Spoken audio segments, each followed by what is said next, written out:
जय हिंद प्यारे साथियों, बहुत बहुत स्वागत करता हूं आप लोगों को अपने चैनल वैकेंसी पॉइंट पर। तो दोस्तों एक बार फिर से हाजिर हो चुका हूं आप लोगों के सामने।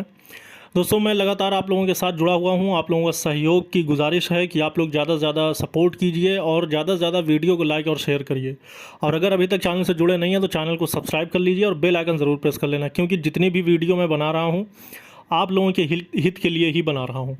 अभी तक जो अभ्यर्थी सपोर्ट में नहीं थे, यानी कि जिनका चयन 36,000 की लिस्ट में था, वो अभी तक इस सपोर्ट से बाहर थे। लेकिन अब जब वो बाहर हो गए हैं तब वो भी सपोर्ट में खड़े हो गए हैं। मगर मैं बात कर लेता हूं कि आखिर फाइनल रिज़ल्ट घोषित होने के एक दिन बाद ही सिपाही भर्ती का अनाउंसमेंट, जेल वार्डर की नई भर्ती का अनाउंसमेंट और दरोगा भर्ती की 829 पदों वाली भर्ती का अनाउंसमेंट हो गया। अब उसके बाद ये भर्ती प्रक्रियाएं जल्द ही शुरू कर दी जाएंगी और भर्ती बोर्ड में इनकी प्रक्रियाओं के कार्यक्रम चालू हैं। मगर दोस्तों आपको मैं बता दूं कि ये जो लॉलीपॉप वाली नीति है कि जब जब ऐसी चीज़ें हुई हैं तब तब ऐसी चीज़ें सामने लाई गई।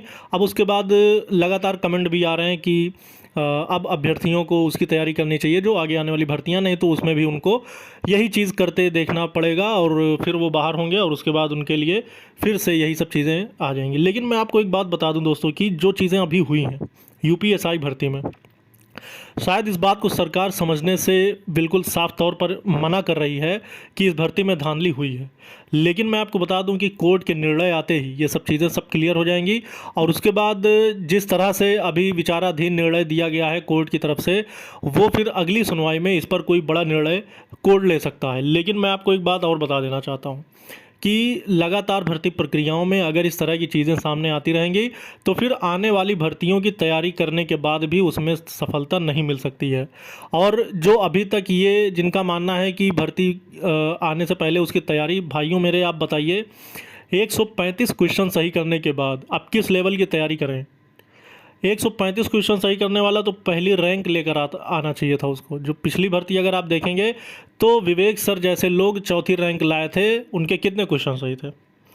और भी जो स्टूडेंट पिछली भर्ती में यूपीएसआई में रैंक लाए थे, जो पहली रैंक दूसरी रैंक, उनके कितने क्वेश्चन सही थे। तो क्या इस बार इतना लेवल आसान हो गया कि सारे अभ्यर्थी 150 प्लस होने की कगार पे हैं या फिर 140 प्लस की कगार पे हैं और जो 135 पे है वो फेल हो गया। इसका क्या मतलब है, इससे क्या कहना चाहेंगे आपसे मैं खुद पूछना चाहता हूं कि जो अभ्यर्थी 135 लाएगा क्या वो फेल है?